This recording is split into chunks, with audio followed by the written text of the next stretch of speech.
Welcome to the Profit Roadmap. Today we have Debbie Sardone sitting down with us. I heard you gave a great presentation a few moments ago. Thank you for being here with us. Thank you. Loved it. Awesome. So Debbie, tell us, you're very well known in the cleaning industry, but please tell our listeners your background, a little bit about yourself and how you got started. Sure. I started a long time ago. So I started my cleaning company out of the trunk of my car, like a lot of people do. I had my first baby. I didn't have any skills and we were broke. And I just started cleaning houses. I answered an ad out of the newspaper in the classified section. And I got hired to clean 2 days a week for a couple who just Wow. needed help. And that's how I got started. Back then, I only charged $5 an hour. Wow. And I thought, I cannot believe people can afford to pay this. So I felt like I was rolling in the dough. And it wasn't long, before I began to start turning away business because one person would tell another person, then I'd get another client, and they would tell somebody, and all the referrals would fill up my schedule. Right. And I started turning away business. And that really bothered me because it's like, here's all these people saying, I'd like to pay you. Can you clean my house? And sorry, I'm full. Right. Sorry, I'm full. So I finally thought, that doesn't make sense. Why don't I just hire a helper? Mhm. And then I started hiring people Right. to help me clean so I could say yes and try to keep some of it and pay some of it. And that's when all the problems started. Oh, that's when all the chaos problems started. Okay. Yeah, because So when what's you're that? cleaning and you're the solopreneur, right? Yes. You're a one-man operation. You don't call in sick on yourself. You don't quit when you have a bad day. Right. And you don't cut corners. Right. But I discovered that wasn't the same philosophy of the people I was hiring. Ah. And so okay. I went down a journey of Okay. trial and error and chaos and, overwhelm and working like a maniac and trying to figure out how to be profitable when you have employees, how to put down the mop and not Right. do the cleaning so I could manage the company instead of clean the houses. And it took a while, but I finally got it figured out. I hired some consultants out of Okay. Chicago, Illinois, Okay. and they helped me turn my business around. We grew to $1 million within months of hiring Right. them. And the rest is history. Now we do about $3.5 million run rate. We have 60 plus employees. Right. And I've been a retired business owner for over 14 years. That's so it's amazing. 100% self-running. Yeah, now you're helping many, many, many others do the same thing. I love that. It's been fun. Yeah. So, okay, well, tell me a little bit about that journey when you're first getting started as a woman in the industry and business.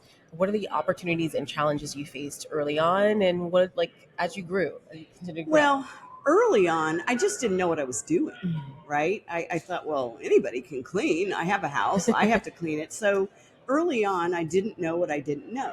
So I had a period of time where I had to do the on-the-job learning, the on-the-job training. So first I had to figure out the thing that I do.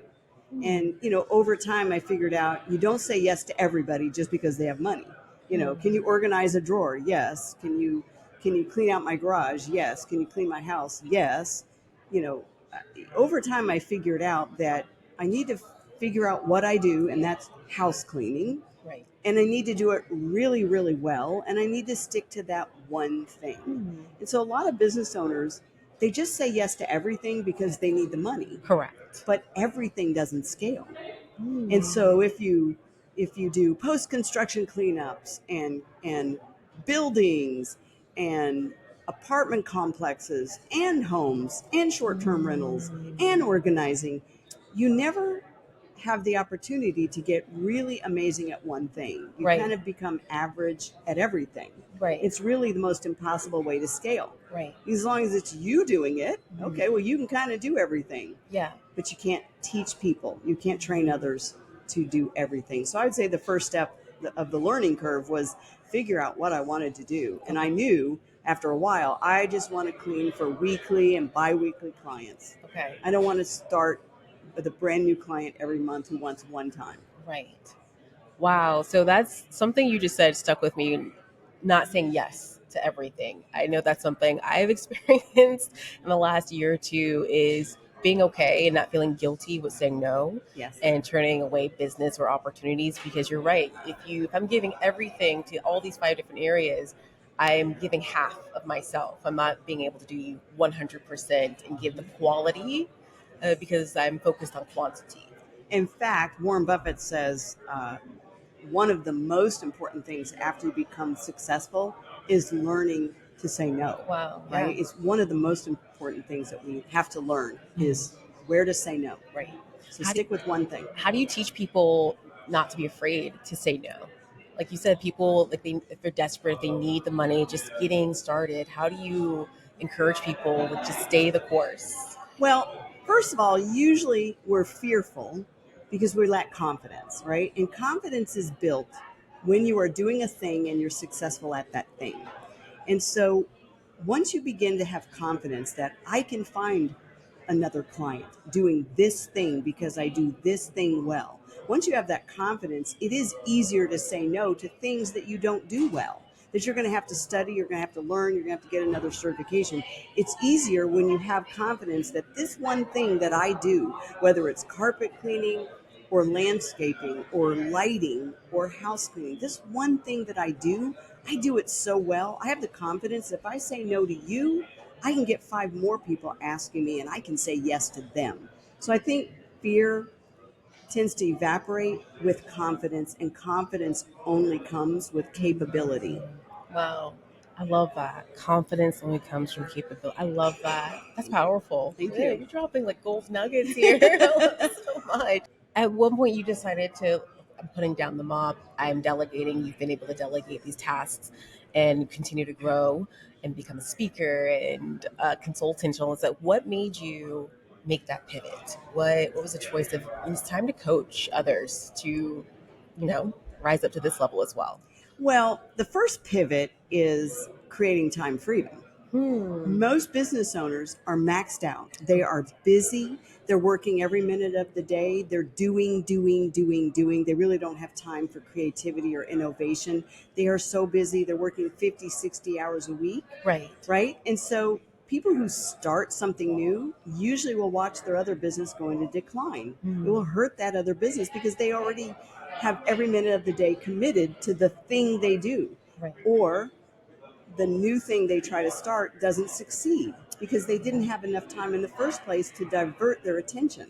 Right. And so the first place to be able to expand your reach or to expand your empire or your impact, whatever it is you're trying to do, is to create enough systems around your business so that your business does not need you constantly standing there spinning all the plates, right? So you look at most entrepreneurs and they're in their business and they're spinning plates, and the plates are not dropping and they're not breaking because they're standing there spinning them. Right. And the minute they step away to go do something else, the plates slow down and fall off and break. And then they got to step back in or the business goes into decline. Right. So the first step for gaining time freedom, which is what you have to have if you want to start something else, is to put systemize your business to the point where it does not need you. Right. So my business doesn't need me. Right. So I was able to start a nonprofit. Right. My business does not need me. So I was able to allocate all of my time to coaching and training other cleaning business owners.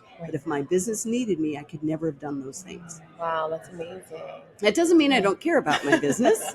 And it doesn't mean I don't get metrics and numbers every single week, right, so that I can stay on top of numbers that are in decline or processes that are falling apart or systems that they've stopped following. So I have reports, end of day reports, end of week reports, monthly reports that I review just to make sure it doesn't go into decline. But the business doesn't need me to make sure those activities are getting done and being done right. That's a good point. Like even once you step away, you're still there watching. Like You're that still responsible. You're still at the end of the day. Do you feel like the buck still stops with me? 100%. Okay. 100%. So we recently, I had to replace a high level leader in my company a few months ago. And even though I'm 100% absentee, I have to take full responsibility that within a couple of years, I had seen the culture that I had worked so hard to build, an amazing culture that I worked hard to build, Right. and that my 25-year office manager had worked hard to maintain. Right. As I retired, I had watched a new leader step in, not really know what he was doing, and inadvertently had allowed the culture to decline and to spiral downward.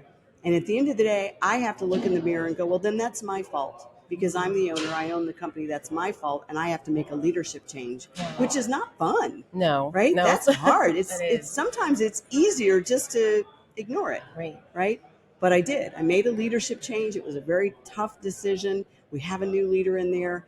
And within 3 months, he's turned the culture around. That's amazing. It's because we have a system. Right. And if it's followed, you attract the right people. And if you attract the right people, you can have the right culture. Right. So many people are out there trying to create culture with cupcakes and Barbie parties. It's like I like to say, or, whatever it is that people like to do, right? Nap rooms and beanbag chairs. Those are perks. To attract people. That's not culture. What is culture? Culture is the way people behave and treat each other.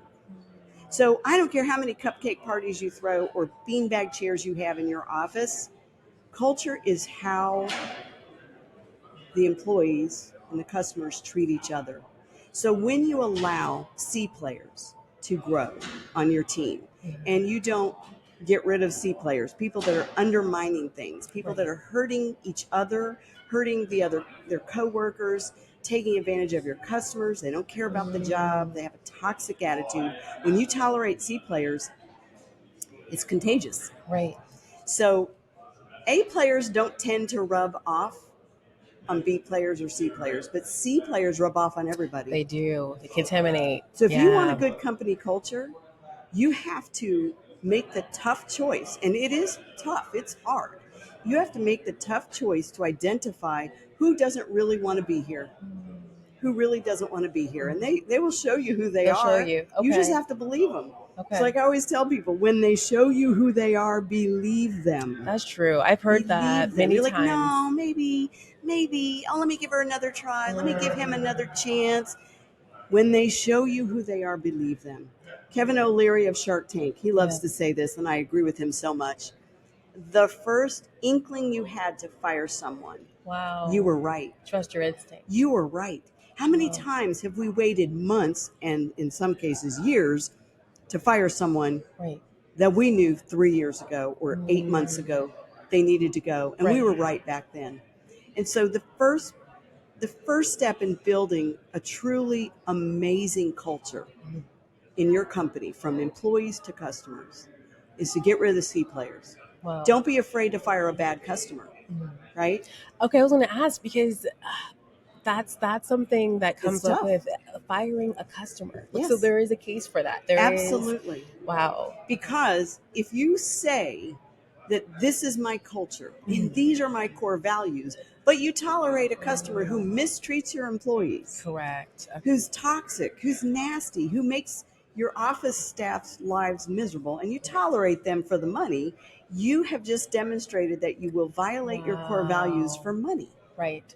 Or if you tolerate a C player because it's a lot, it's hard to find workers. Right. Then you've just demonstrated that the C player is making me money, so I'm going to keep them. Right. You see, you've traded your core values and you've lived your core values, the real ones. Right. The real core values, money first, right? If so many people have core values in a handbook and on the wall. We have them on our wall, right? And it's people first. Right. People over profits. Really? Were we living our core values when we kept bad employees because it was easier than firing them? We weren't living our core values. Right. So core values, back to your original question, it is the way we treat each other. Right. That's the true proof of your core values and the culture you say you want to build. Culture is not cupcakes and parties. It's how people treat each other. It's how we treat people and how we behave. And through that, just trust everything else will come. The resources, the money will come and follow through those opportunities. And then the hard part is the culture, right? The hard part is attracting what I call A players. How do you find those people? Well, you find those people, number one, by not keeping C players. Because when you attract an A player and they join your team and they see 25% of your staff are C players, they're out. A players won't stay. Yeah. C players will, A players Because won't. they'll watch and see, okay, this is what's been tolerated. This is what they tolerate. I'm out of here. I'm an A player. I don't want to be around this. So the biggest part of attracting A players is to make sure you are not tolerating C players. Wow. That's amazing. Oh, goodness.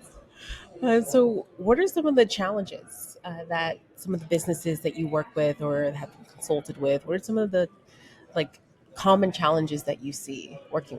And I'm going to say these common challenges are typical amongst almost any business, and especially all service industry businesses. Okay. And so it doesn't just apply to maid service, but the people who own residential cleaning companies are primarily who I work with. But some of the biggest challenges that everybody faces is, number one, finding and keeping quality employees, right? That's the biggest challenge, labor. Finding and keeping quality employees. Some companies can find them, but they can't keep them. Right. Some companies can't even find them, right? Wow. So you have to overcome that challenge. And I'm going to say, in the service industry, contrary to what you've read and heard from Fortune 500 companies that operate differently than small service companies, is pay is the number one place to look. I was about to ask, what about pay? Yeah. Right. Okay. Everybody wants to attract A players with C player pay. You cannot attract an A player with C player pay. So if you want amazing people, then you need to attract them with amazing pay. Right. And too many of us are afraid to put it out there that we pay X, let's say the top of the pay scale inside your company. We're afraid to put that out there because we've been burned by C players. Right. Just put it out there and attract A players, and then get rid of your C players if they're not worth it. There you go. Pay better. That is step one. Okay. Step two, most service businesses, especially small service businesses that started out doing the work themselves, are undercharging. Almost every new client we bring on, when we do an analysis of their fees, they're 20 to 30% under market value. Wow. It's like, oh, people won't pay that in my area. Not true. You have not because you asked not. Right. Plain and simple. Don't be afraid. Charge more. Right. Are you worth it? Yes. Are you worth more than the underground competition? Yes. Then why are you trying to compete with pricing that the underground competition charges? Right. Charge more. In most cases, we're undercharging. So many things improve when you charge more. Number one, you have more money to pay better. That's Number true. two, you make enough profit to finally make this job worth it to you. Right. And then you have enough profit to do some marketing. So that brings me to point number three. Most service businesses are under marketing. They're not spending enough time, effort, energy, or dollars to win clients. Right. Plain and simple. It's like, well, I spend, and then they say the number, and that got you where you are. It's not going to double you. Wow. Raise your marketing budget in most cases. Yeah. So that was number three. I'm going to say number four. This one, I don't hear anybody talking about this. Number four, the biggest challenge is understanding that you have to market above attrition. So attrition is that predictable number of clients who will leave your business no matter what. Right. The U.S. Postal Service says 25% of Americans move every year. Right. Maybe they move just across the street, but maybe they move out of town and you lose them forever. Right. So there's a lot of reasons that we lose clients that are no fault of our own. We have to get over it. You have to market above your attrition. So at a certain size business level, you will lose a certain number of customers every month predictably. Right. Once you know your attrition, you just market above it so you can grow. Wow. So that was number four. Right. And then what would be number five on my list really of top things? So, hire better, obviously retain them better. Well, number five, and I think this is just as critical as everything else I've said, is build a recurring business. Okay. And stop shooting for the high-paying one-time jobs. Okay. Do whatever you can to win clients for life. So Recurring we can get services. $600-700 for a move out clean, but we may never get to service them again because they're moving away. Or we can get $200 for a first time clean that signs up weekly for life or bi-weekly for life. We should pour all of our energy in winning recurring business, whether it's weekly mowing or whatever it is. We should put all of our efforts in winning recurring, and then we shouldn't ignore them after we've won them. Most of us are so busy chasing the next new client that we ignore our recurring clients. So work your head off to keep the clients you have. Wow. Keep in contact with them. Keep a Keep pulse them. pulled. Yeah. Don't just talk to your clients when there's a rate increase or a day change or, oh, I'm sorry, we can't make it out today. We had a problem. Don't just talk to them when there's a problem. Check in with them. Check in with them. Send them cards. Gift them things. We give discounts to new clients to attract them, and we Yes. never give discounts to our regular clients. Exactly. Offer them a spring special at a discount or a Winter whatever, special. some Yeah. freebies. Nurture those recurring clients. Don't ignore them. They're not guaranteed to be yours for life. That's very true. So, what factor does the economy play into this? Because some people say, "Oh, well, Debbie, it's recession, or the customers are tightening their purses. Are they still going to be willing to pay these prices and have us come out?" So, what? How do you like get over those fears? That's a great question. Here's the best way to get over those fears. The right clients are not affected by the recession. The right There you fit go. clients that you did not attract because you were the cheapest service in town. You attracted clients because of the highest value, the best reputation, Right. the incredible cause that you're a part of. You attracted them for those reasons, and it had nothing to do with price. Right. And so they didn't bat an eyelash when you were more. And There you people go. who spend more when they could have bought the cheaper version are almost never affected by the recession. Right. Right? So wealthy people aren't selling their Lexus and moving to a smaller house in a That's very recession. true. It's the middle class and the poor that are struggling in a recession. Right. Right? But wealthy people, when you attract people who pay for value, who will pay more for quality, they also don't cut you when a $10 coupon shows up in the mail or there's some tightening of the economy. Wow. So attract the right customers from the first place, and they're more likely to stay with you in the ups and the downs. Wow. As long as you don't ignore them and you Yeah, nurture the relationship. And see, that brings me back to something you mentioned with marketing, how people are under budget with their marketing. And I've spoken to a lot of people on this podcast this weekend about marketing and the importance of it. Like, how critical of a role is marketing? If you don't have an automated, systemized way to constantly bring in new business, cold leads, you're never going to grow. You'll never reach your potential. Any of us can win over our warm leads, right? Correct. A friend, a neighbor, somebody at church, somebody my customer referred me to. Those are all yeses, right? Because they're warm, they're actually hot leads. But you can only grow so fast and grow so big with those warm and hot leads and of referrals.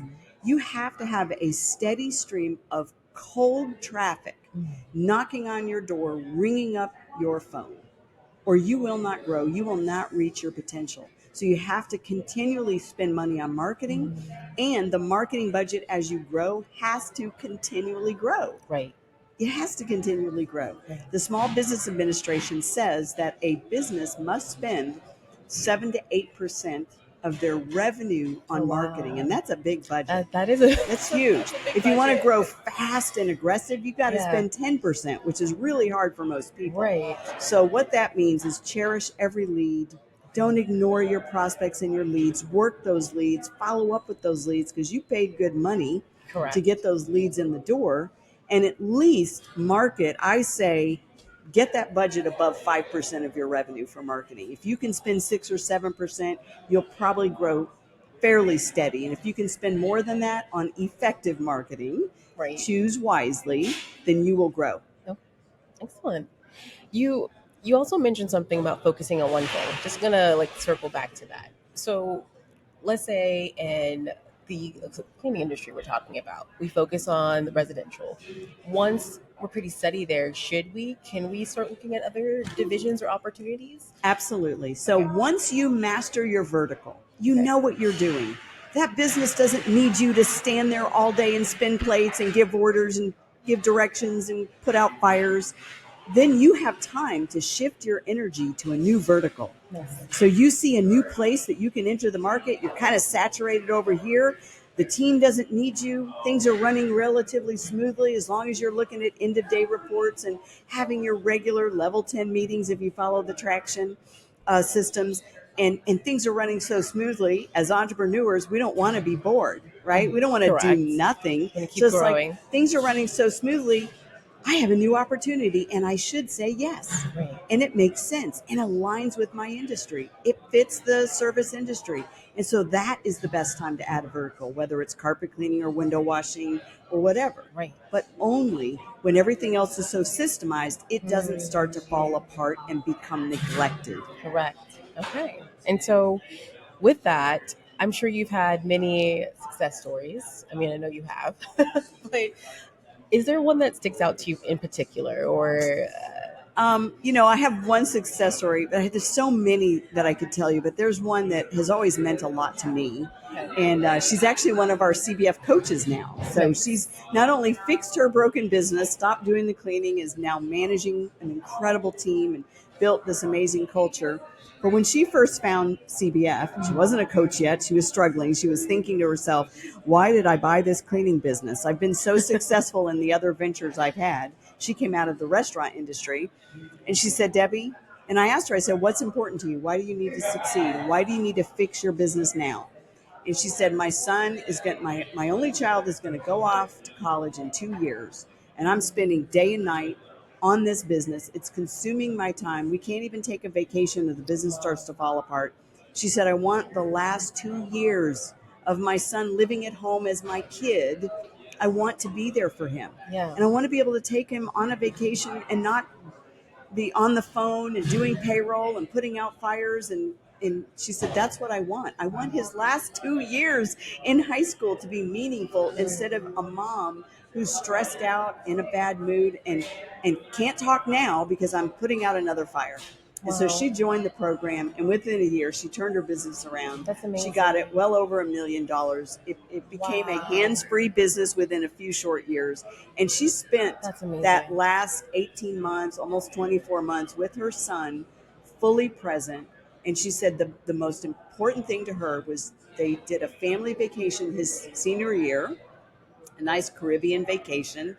And she said she didn't check in with her office once. Wow. It was the most peaceful, uninterrupted vacation she had had in a long time. And that story stands out for me because it's really not about the money. Yeah. Right? Money is just a tool to get what you want. Right. Money buys you people to do things. Yes, Money it does. buys you time to live the life that you dreamed of when you started your business. So it really isn't really about the money. It's just that if you don't succeed, you won't have the money to do the things that you built the business to do. Wow. That sounds amazing. It sounds also very personal too, like just making it about people. And gosh, so okay, CVF, like what is your proudest thing about that? Like what? The proudest thing I am of CBF, Cleaning Business Fundamentals. And remember I said, pick one thing and do it well. And I believe in pick one thing and do it better than anybody. Yeah. We only train residential cleaning business companies. We don't train everybody in business, everybody in the cleaning business. If you don't own a residential cleaning business, you're not a good fit for me. Wow. So because we do one thing and we do it better than anybody else, the biggest thing I'm proud of is we have created more mop-free millionaires than anybody on the planet. I love that. Anybody Seriously, on the planet. I love that slogan. We have more cleaning business owners that after 10 years of cleaning, 20 years of cleaning, one joined our program. She had been cleaning for 40 years. Wow. 40 years. I thought, oh my gosh, am I going to be able to teach her anything? Put down the mop and never clean again and build a powerful team and finally make the money and create the time she always craved. And so our proudest moment is creating mop-free millionaires. That is amazing. We love it. It's so fun. Wow. It is so fun. Why is it so important to help people for you? I love to help other people make more money. Okay. My husband laughs at me. He's like, you love to help people make money and you don't even have time to spend money yourself. And it's true. It's true. It's like, I love to make money. It's fun. Yeah. It's just fun. And I love to teach other people how to make money because I didn't know how. And I was frustrated. I almost quit. I almost gave it up. And I'm so glad I didn't. Yeah. Look at all the people I wouldn't have helped if I'd given up like so many other businesses and said, this is for the birds. Wow. It's not worth it. I don't make enough. I'm always stressed out and I'm unhappy. Yeah. Well, I was there. Yeah. But I fixed it. And now I get to help other people fix their broken business and live the dream that business is supposed to afford. Oh my gosh. And you have quite the legacy because of that. So if you're listening, Cleaning Business Fundamentals, and you want somewhere to get started, please check them out. And I do have one more question for you with the trends. The industry is changing, right? And that's all around for Let me home get out of the sun service. here. I know. For home service, cleaning industry, field service, the industry trends are always changing with technology. Where do you see the future of in the cleaning industry with those industry trends? That's an exciting question because everybody is questioning the field they've chosen, right? Right. And there are so many industries that are being absolutely turned upside down and um, maybe eliminated because of all of the AI, Chat GPT, Right. all of these new technologies. They're not going away, they're growing faster and taking over sooner. Right. But here's the beauty of the service industry, right? Right. There is no AI that's going to come and clean your toilet Right. or pull your weeds or mow your grass. We are in the best industry for this age of technology that's about to expand with more robots and more intuitive AI. We are basically untouched, I love that. yet we can take advantage of it. So now I use Chat GPT every single day to There you write an go. email, to write a difficult letter when you have to There fire you a go. customer, right? To write out my core values and make them sound better, Right. to write an email sequential campaign. Right. So I'm using these technologies in my own business, but the service industry is not being affected to any degree that we have to worry about right now.